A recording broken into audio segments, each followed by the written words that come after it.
What's up, everyone? I'm the fill-in host this week for Mark, Zach, aka Highline Betting. This is Layin in Bristol. We're going to talk some Phoenix recap and go over how we did last week, talk a little happenings in the NASCAR world, and then go over our bets for this week at Bristol. I have Rory with us as always. How you feeling tonight, Rory? Oh, just lovely. Trying to get over this shit. Yeah, we can hear the cold still lingering in your throat there. Hope you get through I think better. tomorrow is going to be thirsty There liquor you day. get it all cleared out. And also this week we have Kyle, aka Auto Lotto, in our Discord. He's on with us, and he's going to give his opinions today. How are you feeling today, Kyle? Doing good. Thanks for having me, guys. Looking forward to being here. No problem. So we'll start off talking about Phoenix. To me, it was just a typical Phoenix race. Um, yeah, the track is what it is. It suffers because it's early in the schedule and late in the schedule. If we only went there once, it wouldn't seem as bad. It's just the fact that to me that we go there twice, And it's and the championship yes, race. and being the championship race. If it They got was a nice facility, though. if if it was like New Hampshire, like no one cares about New Hampshire. Like yeah, we know the race is boring, but it happens in the middle of July or June or whatever. So there's not a lot going on. It's just it's the nature of the track. I don't think anything they can do to really fix it that much. It seems like it might be a better at some other tracks, the new short track package. We'll have to see how that factors in once we get to Martinsville and Richmond. But well, it didn't seem much to me this weekend. How about you guys? Yeah, pretty typical Phoenix overall. I think this weekend, since it's we had three pretty exciting races coming in, and we got a lot of newer NASCAR fans. I think there's a lot of high expectation going into it, but overall, we've definitely seen worse races at Phoenix than what we saw this weekend. So that's my 2 cents on I that. don't know. This one was pretty fucking bad. There was no passing. Yeah, None. unless you're Bell. Yeah, Yeah, I mean, Bell was the only car that could just go and do whatever he wanted to. I mean, Truex looked good towards the end of the race. I mean, he made it back up there, but he was also on what 40 lap fresher tires or so. So I Yeah, mean, I think he might have had a chance with Bell, but once he didn't pit there when everyone else did, he kind of gave up any chance. Just my looking at the data at that point, him and Bell were pretty fast. Like it looked like he might have had a chance at Bell, but we didn't really get to see it because of the pit decision there. speaking of pitting, what the hell were they thinking that you can make it to the end of the race here? Why are we staying out? Like they couldn't have thought it was going to be that easy to get back through the field. I think they dropped a lot of teams dropped the ball. Yeah, I think it was a terrible decision. I don't know. My bet. What my damn only bet that was looking good up, and that was Byron top five. Yeah, so yeah. I'll go over my bets. I had Denny Hamlin top three, spun himself out, so that was great. Kyle Larson top five, he was coming through the field and then he had a loose tire. Bubba Wallace top 10, and he was up there, and then on the restart, Briscoe and Jones got together, and then he was done too. So I had a pretty all the money I made on the qualifying bets probably gave it back during the race. Did you guys have anything or? Yeah, Yeah, I mean, fucking took all my damn F1 money that I won this weekend and qualifying money and fucking just got raped in this and Justin Allgaier running away with it. 5 laps to go and blows a fucking tire. Yep, that's my weekend in a nutshell. Oh yeah, and my golfer that I took on the live tour fucked his damn approach shot up and loses in a playoff. So great weekend. Yeah, Phil. Yeah. How about you, Kyle? well, it sounds like I had a more fun Phoenix than you guys did. I had a lot of money on Busch or personally top four, top three, top five. I posted top 10, which obviously hit since he got that second. And then my biggest bet I placed was that Carson Hocevar group because he was paired with Justin Haley, Daniel Hemrick, and Ricky Stenhouse. So that pulled through quite nicely. So not a bad week. I got Nice. Bell a little bit live too, just because 365 is next level when it comes to live betting. I'm turning into Rory over here on the outrights, but I can't or, believe I didn't fire on him. I don't he know. was I didn't like I just had a bad feeling about that race.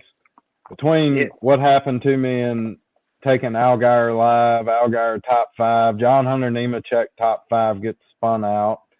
I mean and I was like, I don't think I'm doing anything in this damn bullshit ass race right now. People making mistakes. And then to top it off, the whole field gets flipped, and we'll just move on to Bristol. I think we'll do a little bit better this weekend. Sounds good to me. I was surprised you didn't get on any Smith in the Phoenix race. I know you're on Chandler Championship, aren't you, Rory? Yeah. Yeah, I mean Yeah. that's a championship race, right? Like I hit Chandler too. I should have posted some of these, but Yeah, I mean we had Algar. Yep. So Yep. I did. Obviously got lucky on actually hitting Smith there, but I did hedge Smith right there at the end at 400. Like with I don't know how I text Zach. I was like, should I hedge this fucking thing a little bit? I was like, I got this bad feeling. You damn near have to when you bet Justin Allgaier. He might be the most unlucky driver in the entire field. So yeah, the only wrong decision was half unit instead of a full unit. That would have made me feel a little bit better, but that's fair. Way it goes. I can't fucking hit them every week. True. Sounds good. Yeah. So the thing I noticed the most about the drivers' comments this week after the race on their podcasts, on other drivers' podcasts, is the elephant in the room every year for the last 3 years now, or probably even longer. But with this car, this is our third year. Is horsepower, horsepower, horsepower. Larson saying it, Hamlin saying it. I like the drivers getting mouthy this year. I love it. This is something we haven't seen in a while, and maybe it's due to the charter negotiations not going well. But I love it, and I just want to hear your guys' thoughts on that. Oh, I absolutely love it. I mean, we really haven't had a guy since Dale Earnhardt Sr. speak out against NASCAR until here over the past year or so. Well, and I think a lot of it has to do a lot with, I mean, whether you like Denny or not, him being a car owner, actually being involved in what is all going on, I think he's a great spokesman to bring up issues and different things and call NASCAR out. I mean, they're saying the same shit that we've been calling them out for the previous 2-3 years. I mean, the car is a shit box. It's a complete mess. It does very very good on 1.5 miles, and everywhere else is just blah. Kyle? I'm not impressed with anything outside of 1.5 miles. They could run 1.5 miles all year long, and the product would be good. They put on great shows, except Texas. But I mean, fuck, I'd rather watch Texas than this shit that I watched on Sunday. Yeah, I imagine a lot of these drivers are starting to finally just speak up because they've been in this car for 2 years now. There's not enough changing, and they're just tired of running behind each other in traffic. I know you heard a lot of onboards this weekend with drivers complaining about not being able to pass. So I just imagine they're just getting fed up with it, and it's just time to change, you know. To me, it's just like this is the third year. We still haven't fixed it. We still haven't. You got to take a big swing, like, and then I don't know. Like I'm older. I've worked at a bunch of places. This reminds me of you get a new job somewhere, you work there, and you're like, why do you guys do this way? And the answer is just, well, that's the way we always did it. Like they don't care. No one wants to listen. Like they're not listening to drivers. They're not listening to the fans. I just don't understand. Like, make us shut up. Give it to us for one race and make us shut up, or go to Richmond and Martinsville for a Tuesday, Wednesday, Thursday. Bring a bunch of different packages. Invite all the teams. Don't limit it. Say, hey, here's what you have to bring, and we're going to be there for 3 days until it's fixed. I just don't. It seems like there's no momentum to get it fixed. It's just like, oh well, maybe the tires will work this time. I don't know. I think the teams have them by the balls though this go around. I mean, they're talking about a big TV deal and everything. Without the teams, NASCAR ain't shit. They can say whatever they want to, but this ain't 1970s, 80s type shit no more where you can just be like, whatever, we control everything. If you don't want to be here, don't be here. Well, there's so much money invested into it now, and it costs so much to even start up a team. The owners know what position they hold over NASCAR right now, and you know things things I feel like do need to change around there. I mean, if you look at stick and ball sports, the players kind of run the show, which I don't think is necessarily all the way right. I don't think they should hold the most power, but I also don't feel like NASCAR should just be raking in all the money and making it where teams feel like they need to be cheaper and cheaper and cheaper, and ticket prices and everything else just keeps going up and up and up. And NASCAR, is just they're like that president of a company that is not spreading the wealth out to its employees that are making them the money. Yeah, I think I don't know the gentleman's name. He's like Michael Jordan's business partner, and he was like in a lot of the labor negotiations with the NBA and stuff like that. So he is also part of like the 2311 team. So I think that's where a lot of this is coming from. And like what's different from most other major sports is so like Roger Goodell, he works for the NFL owners. He's the commissioner, but he works for the owners. The owners don't have. There's no NASCAR commissioner that represents all them, and it's just them versus NASCAR. So it's a different structure. I'm totally for the teams getting more, and everyone else getting more. It just seems like a lot of things need to change for that to happen, and it's going to be interesting here with the I mean, charter it's nice agreement. seeing the TV ratings up, but you're sitting there thinking to yourself, how much longer is this gonna last? It's a rough part of the schedule if you actually want to see good racing, in my opinion. I mean, when do we go back to a mile and a half? April. Yeah. Yeah, it's gonna be So well the Texas race, right? Isn't that the next one? I think. I don't even know off the top of my head. Something like yeah, it that. probably is. I think that's the next one, so they can get this repave. Yeah, that's not till May. So. Huh. Got a while for that. I will say Oh wait. I don't really understand the point of all these like 4 car tests that they've been doing too. If they're not going to test at least half the field, how are you going to figure out what the car's like in traffic? So, Yeah, there's- yeah. That's what I mean. Just invite everyone. Say, right. here's what you have to bring. Uh, maybe if you don't want it to be unfair, you could bring one car per two teams you own. So like, Yeah. 2311 could bring one car, Joe Gibbs could bring two, Hendrick brings two, Trackhouse brings one. If you want to limit it to something like that, perfectly fine. And I just want the Texas race is in on April 14th. So Okay. So we're not too uh, far off no, from so a we got mile and a half. Bristol, Got, Coda, Richmond, Martinsville, and then Texas. So we're gonna find out about the new short track package I'll say. at the other tracks. If it doesn't rain or snow, I guess it's kind of crazy getting to those tracks so early. We'll see. All right, you guys. I know there was an IndyCar race last week. If you guys want to go over that at all, I'll be honest. I didn't watch. I focused my stuff. I have a wife and kids, so it's like trade this for that. So if I want to watch the NASCAR race and get all my NASCAR stuff in, you gotta give up other things. So That's all right. If you would have tailed us this week, it wouldn't have went very well either way. Um, that's good.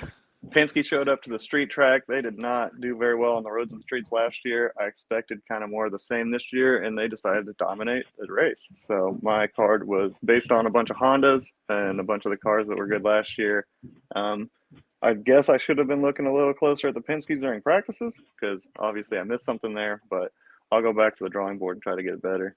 But yeah, one of the worst cards I think I've ever put out in the history of my my capping motorsports in any series. So exciting time to start the Layin IndyCar podcast on a terrible note. I'm glad we're doing a recap and not like telling people what to play on the podcast, I suppose. But room for improvement. I know Roy did a little bit better than I did, right, Roy? Yeah, we cashed a nice matchup on Herta over Felix Rosenquist. Luckily, that was a awesome lap that he ran, staying out a lap longer, and hell of a damn pit stop. I think he gained 2.5 seconds during that span. So put him in front of Felix, cashed a little Pato top 3. Missed out on Pato outright, Herta outright, and lost the whatever the hell that match was. Fading, I don't even know it lost. So it was pretty much a point half, probably a half a unit day plus that I put out. That is a lot better than the bloodbath that went on in the NLD Discord on my page. I'm not even going to go over it. If you want to go check it out, go for it. I'm not hiding it, but I ain't going to flaunt it. That's for sure. Well, to be fair, Lundgaard getting a flat tire right off the bat killed one that I think we would have had a good shot at, and Ericsson was actually winning his matchup when he had engine problems. Pretty sure mechanical something going on. So yeah, shit happens. Couple of the reads weren't terrible, but when I was that far off on the outright, it doesn't feel good. You know what I mean? So we'll bounce back. I think Joseph Newgarden is probably your championship favorite by a good bit now. I didn't expect him to be good on roads and streets. If he's going to be good on roads and streets, you know he's going to be good on ovals. So there's my 2 cents long term on the IndyCar season. Finish on the oval too. So yeah. So there's more ovals this year than there are streets and roads. So I think if Newgarden has anywhere near the championship lead going into the Indy 500, it's his to lose. That's for sure. Gotcha. Him and old Pato might have him a championship battle. Pato, and I'll add Scott McLaughlin in there too. Yeah, I was getting ready to say Scotty Mac. It's the Penske's just look that strong to me. Scotty's keeps getting better and better. That would be the other. I think Willpower's still good, but championship is still rough when you got Newgarden and you know then McLaughlin as your teammates. So overall, it's probably one of those two. Yeah, I like Scotty. He's aggressive. That was a hell of a damn start. He was like, I'm gonna make up 3 positions right off the bat. Yeah, crazy. He is. All right. That was a little IndyCar recap, so we're going to jump into Bristol now. I'll start with the poll bets that I usually give out every week and go over some of those stats. What I'll say first, if you look at the poll stats, Hamlin and Bell dominate. One of them's probably going to win the poll. They're 2.5 and 3 to 1. I just can't bet it. So the bets I made, I went with William Byron. He qualified 3rd here last year. I was able to get him at 10 to 1. I got Chase Briscoe. He qualified 2nd in 22 here in the next gen. Also, I just feel like he's been qualifying well this season. I know it's not any of the same style tracks, but to me, qualifying is a different skill set. I look at it like that. And then I just Noah Gragson 60 to 1. I just couldn't pass up. Again, he's been nailing qualifying laps, so I think he has a good chance to make the final group, and then we'll take our chances and see what we get. And then one final one is a head-to-head I have is Reddick over Logano. Reddick in this car is average started in the 14th position. Logano's average starting position at this track in the next gen is 21st. Logano is in a slump right now, and Reddick is on the upward trend. So I just think those are all the bets I liked, just looking at what I could see when the odds were released. Just another note I always want to make with these qualifying head-to-heads, you need to check what groups people are in, because if you have guys in different groups going against each other, technically someone can go faster but start further back, and you would lose your bet. So I would just always recommend that. Always take a look at that. Are either you guys jumping into the qualifying bets, or you just tailing, or anything else? Kyle, you got anything? I just tell you every week. It's the easy way to make money. So Thank Yeah. you, thank you, yeah. Rory. I tell. I Sounds tailed good. last week. Yeah, Tail we. this week. I might add one. I added Reddick last week. I was thinking Yeah, about adding Tyrone the way he's been qualifying. he is the last to go out this week, so I could see that. I like to stick to 3 to 4, and then get a head to head. I do have with the guys I recommended to bet, 2 are in Group A, one's in Group B. So I may add a Group B guy as we get closer. You'll have to be in the Discord to check that out. So yeah, just be aware of those groups and stuff like that. No Xfinity this week, but we do have trucks, and I know Disappointing. disappointing and best series around, man. They always have a good race usually. So Rory's got some truck picks, so I'll have him take it away from here. Well, I don't think Kyle fucking Busch needs any explanation for Bristol truck. And pissed off probably from a shitbox truck last week.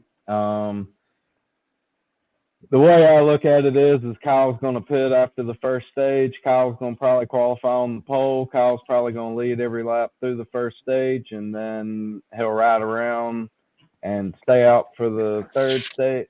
Well, stay out at the end of the second stage and be back in the lead and probably lead the last whatever laps of the third stage it is. So I think getting plus 150 on Kyle at Bristol in the trucks is pretty damn good value. So I've seen it a lot worse before in my lifetime, more like minus 125 to start. So that plus 150 is not going to be there if he pulls it. It's Do going you to be have ugly. any concerns with his pit crew or anything like that from the Vegas race? Yeah, I mean, basically, they're just going to do one stop Yeah. So after the first stage. So, I that's some mean, that's really, if something. they even Go screw ahead. that Yeah. up, yeah, I mean, even if they really screw that up, I don't think Kyle's going to have a problem getting back into the position he needs to be in for the end of stage two. So, I'll take my chances. And Yeah. That's something I take into account. Like when I'm looking at my stuff is okay.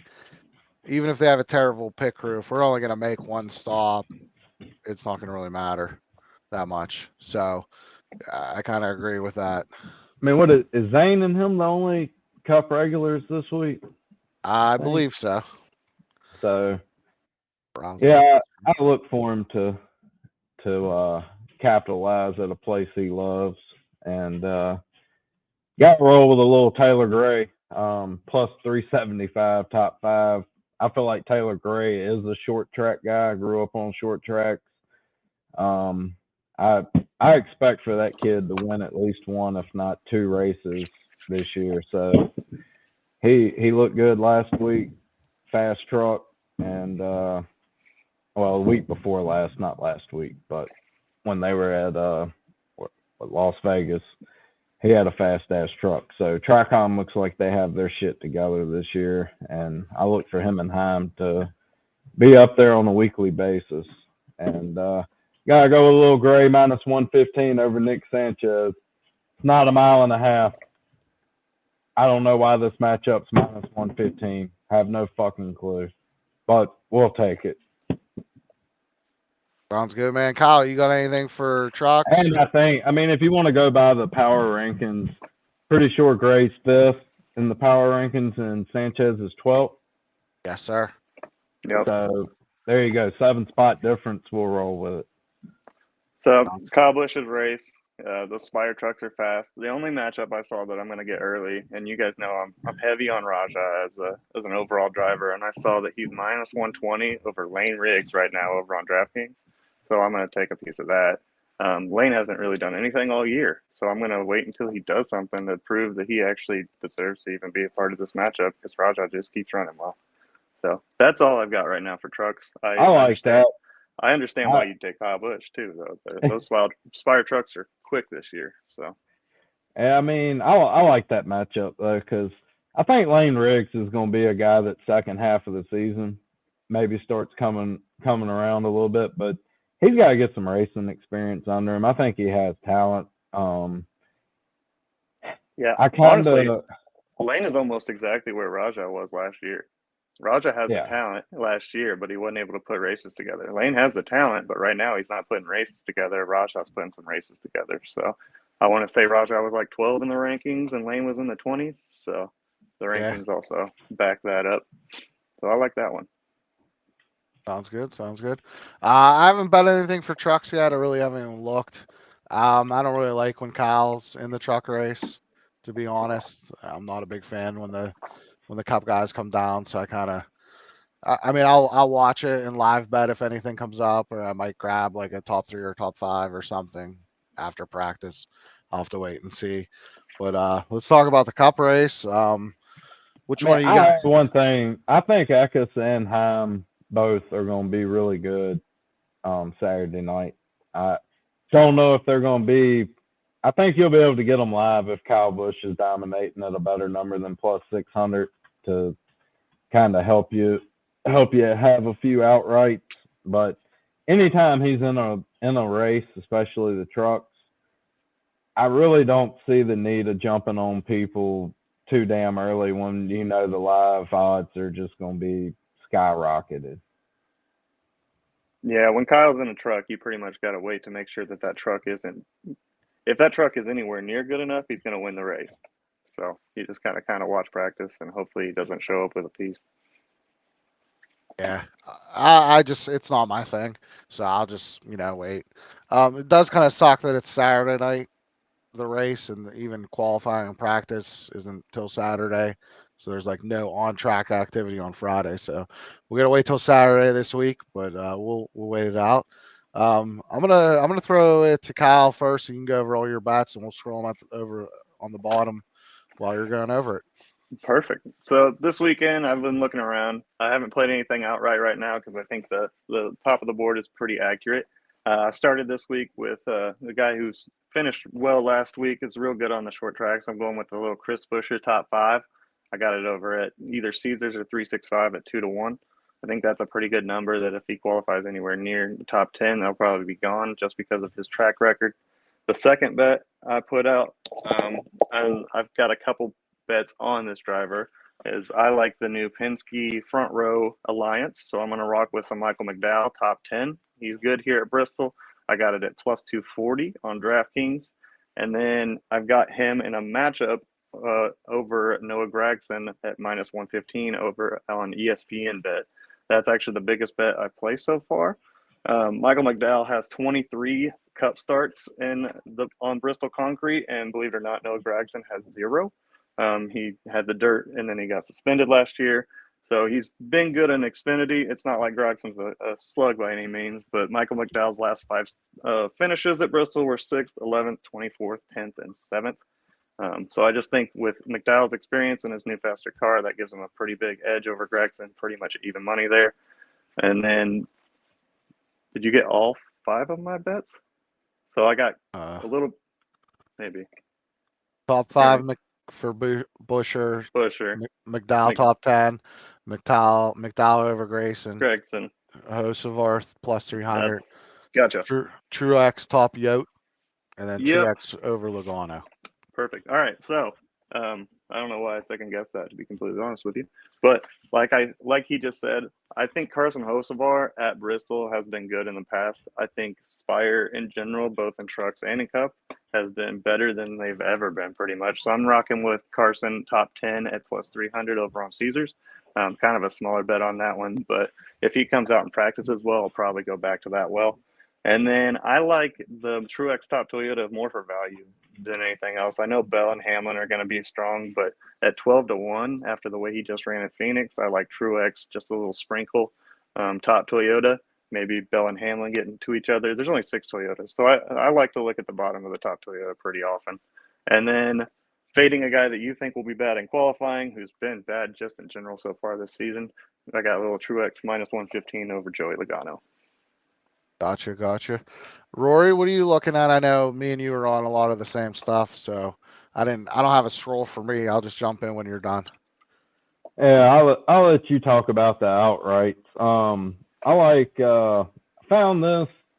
I'm going more so with gut. There's not a big difference in the power rankings, but going off of how KFB was last year at Bristol and Elliott finished in the top 10, I think I got to take a little jab at Elliott plus 100 over him in a matchup. I mean, not giving up any juice, and I think Elliott will probably out qualify him and stay up in the top 10 somewhere around there, and Busch will be more your middle of the pack, 15th, 20th place car, unless something has changed from last year. So it's not a slam dunk huge matchup, but something I think is worth a unit.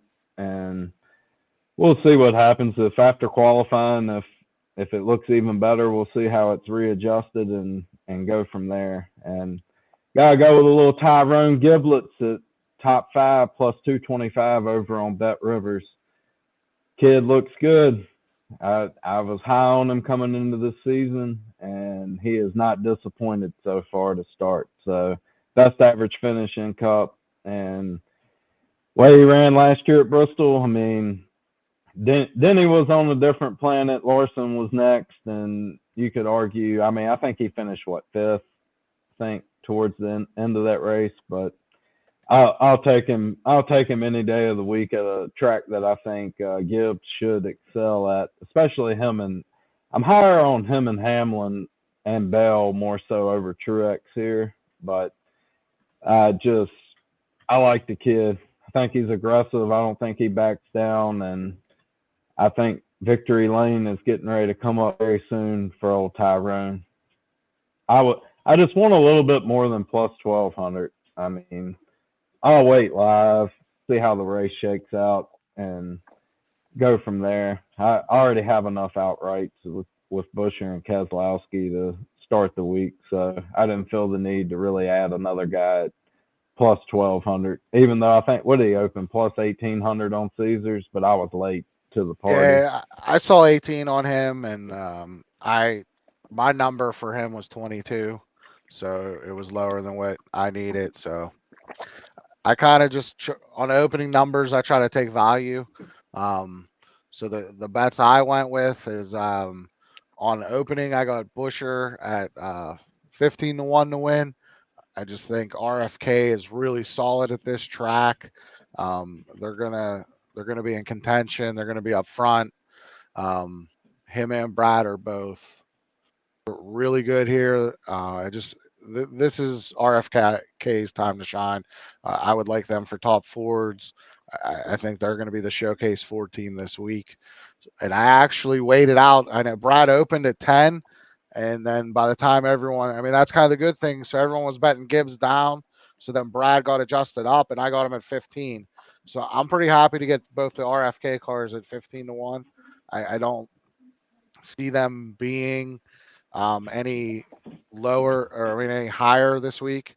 So I like to take that and just put it in my back pocket, and we'll make our adjustment. I'll make my adjustments after practice and qualifying, and that's when I'll be more confident. Probably put more money down, bet some top threes and stuff like that. I'm a more wait for practice and qualifying type kind of better. I like to have as much information as possible. Is what I'll say. Um, Is Brad's winless streak up too? I have that. Hold on. I got it.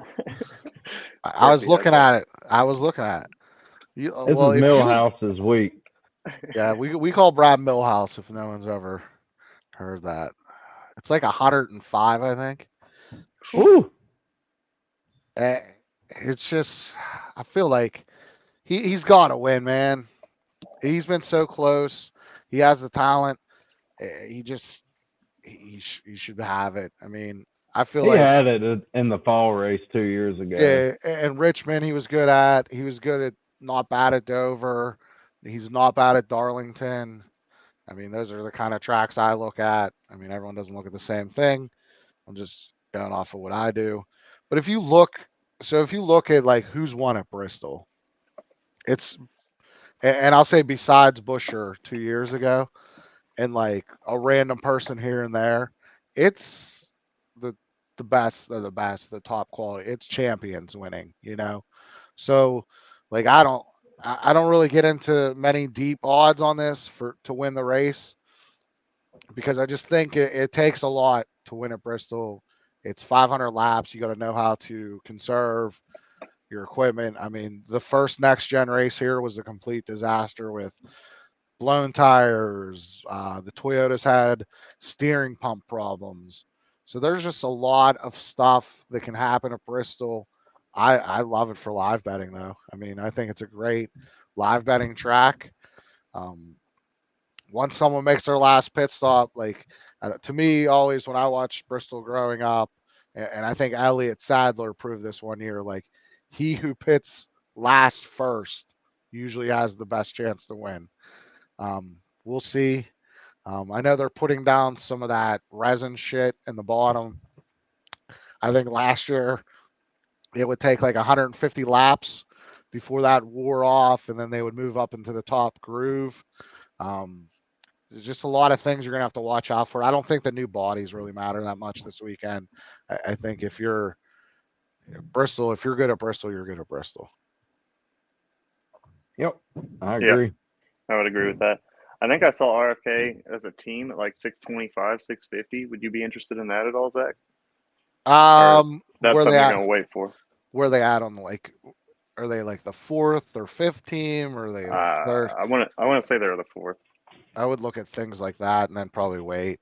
And then, but that sucks though, because you only get two guys, and if someone else is betting like Gibbs, they're getting four cars. So like, I wouldn't like that Yeah. type of bet at all.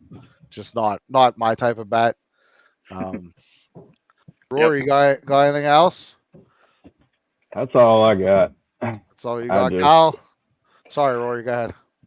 yeah, I mean, that's all I have pre. I'm not trying to get but so deep because somebody has a bad qualifying experience that you still like, you're gonna get a better number on them.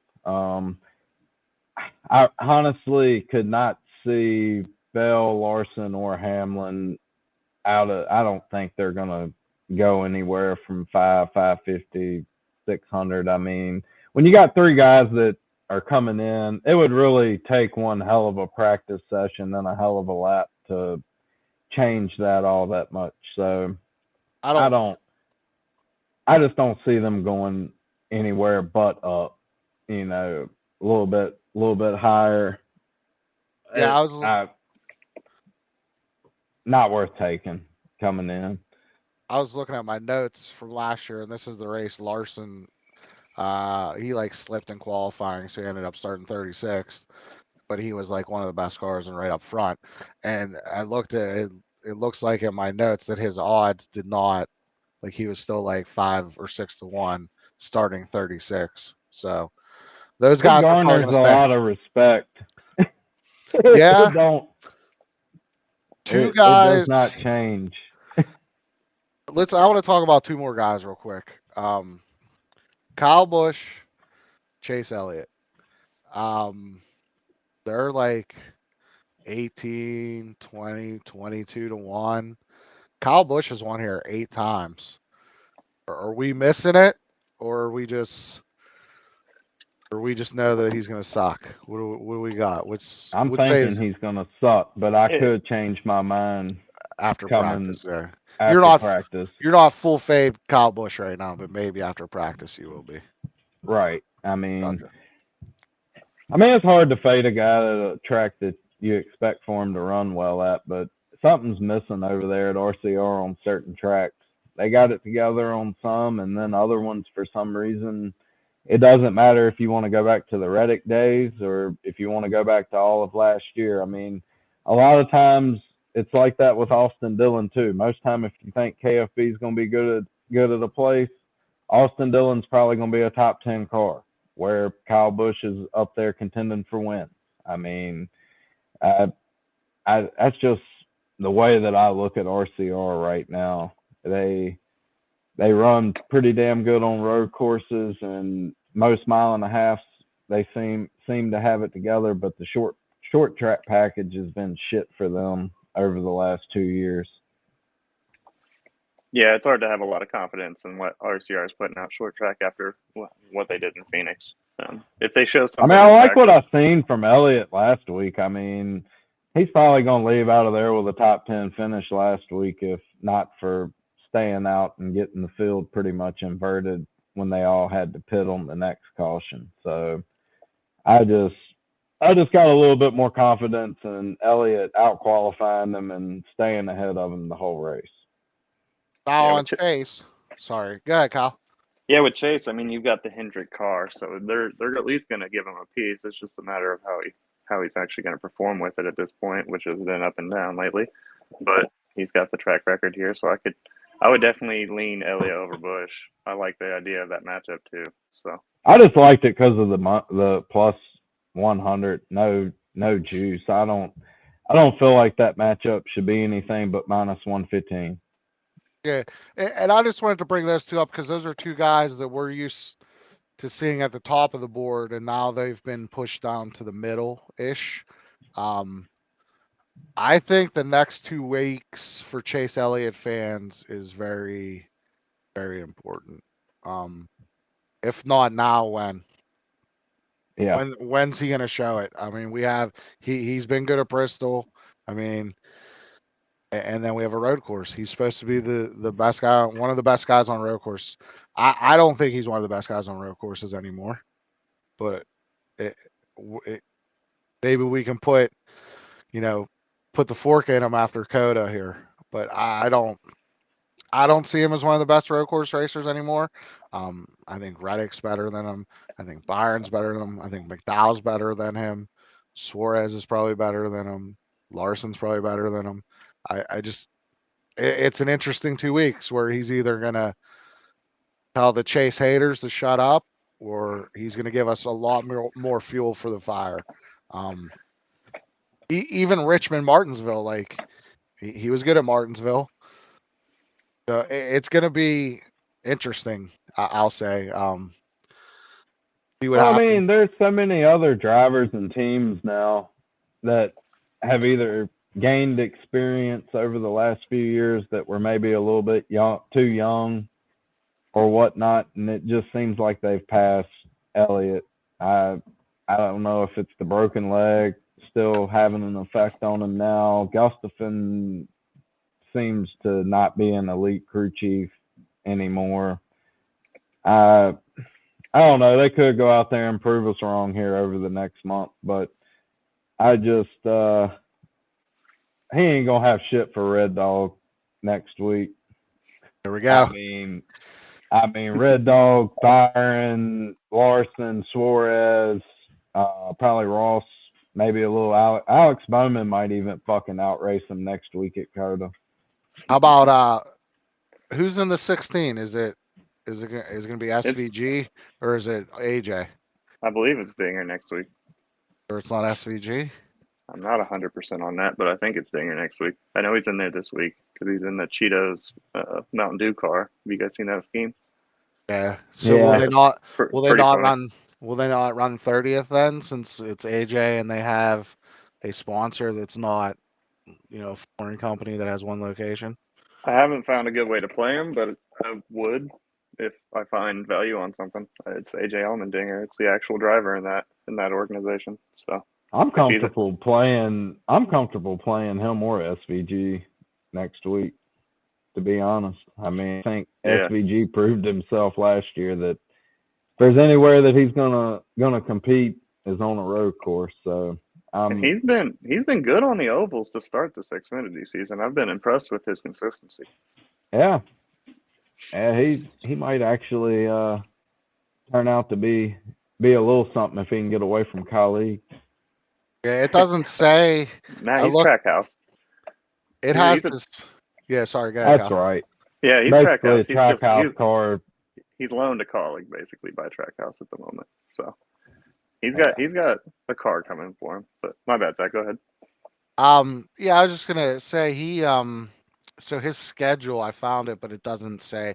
It says it's not clear whether these races will be at 16 or in a Trackhouse entry. And I might add for SVG. Yeah, and I might I know. add words. I know. I saw 2311 got Kobayashi next week to come back and race, so I wouldn't be surprised if Trackhouse puts out the third and puts SPG in it. Okay, I'm looking Uh, at the roster portal at NASCAR. There's nothing on there yet. Let me check out one more thing, see if I can find something. I'd like to know who it was because I think that would be nice, but we'll worry about that next week. You guys got anything else? I don't think so. We're getting ready to fire up the IndyCar pod, so definitely check that out with me and Rory here soon. When's the next IndyCar race? Next IndyCar race is at Thermal, March 24th. It's a goofy $1 million race with heat races and all kinds of stuff. So we've got lots to talk about. I'm gonna sound like ignorant IndyCar non-fan. What the fuck is Thermal? So Thermal Club is a 19-turn road course in Palm Springs, California, created in 2012. They tested there in 2023, and now they're doing like an all-star race basically there this year. Is this like for, the for like rich community? people, basically? Yeah, it's like a Yeah, community, but they have like a race car track. Instead of a around golf it. course community, it's a race car community, right? Yeah, pretty much. Yeah, I yeah. could get down. I could get down with that. It'll be interesting. I don't know how exactly we're gonna gamble it, but that's what we'll try to figure out. Yeah, So good luck with that. I think they got 4 test sessions or something beforehand, so we're definitely gonna wait for those to place bets. Yeah. Rory, any final comments? Nah, we're only got two races this weekend, which is somewhat kind of a relief and then somewhat a little bit of a disappointment. I've been having fun with fucking Formula One. Oh, wait a second. Hold on. When is the electric go-kart race on? The electric go-kart race is Sunday, I believe. I don't even know what time. I haven't even seen it. Do you even know where they're at? It's freaking Roku channel. Yeah, it's the most random. Do you even know where they are? If you even get like what country they're in, I'll be happy. I want to say it's Saudi Arabia. Yeah, I was getting ready to say I thought it was Saudi. Yeah, I think it's Saudi Arabia, but I could be wrong. If you guys, we might go. We might stay undefeated with that thing. Hey, my dumbass will post some plays in the Discord. So just if you want to tail along on my electric go-kart race, I would say it's like watching Mario Kart. There's weird rules, so good luck. I tried. It's not for me. Pass. You just didn't tail me. You would have hit, but No, it's actually in Brazil. Oh, it's in Brazil. There we go. Yeah. We're clearly the best Formula E cappers out there. So might be the only ones. We might be the only two dumbass. I think there's some in England. Man, they're actually about it overseas. But we're probably the only American Formula E cappers. I mean, if they would just get us some sprint car, late model fucking dirt, whatever. I mean, we bet on that. We bet on anything with fucking wheels. I'd bet on if we could bet on the car store, I would definitely bet on that. Yeah, I'd bet on drag racing. That's another thing I would love to bet on. But they have those, right? Yeah, it's 365 have those. Caesars. Caesars has drag racing. Oh, I saw that. That was a different state. I did see someone comment about that. Oh, so that's not every state. I don't think I've never seen that in Indiana, but yeah. I don't know why exactly. We also didn't have SRX last year for like no reason. So fuck SRX. Yeah, that's fair. I'd probably save me money, but I bet like one race, and it was the race where someone blew an engine and like 6 cars wrecked, and they only have 3 backup cars. So the guys I bet weren't regular racers, so they didn't get a backup car. So basically, I bet the NASCAR guys, that were there. Yep. So yeah, I lost all my bets. Great, fun time. I never watched one single SRX event. Yeah. Well, that's why they went under, Rory. They needed your support. I wasn't all that enthused with that ugly ass fucking car. I just realized I forgot.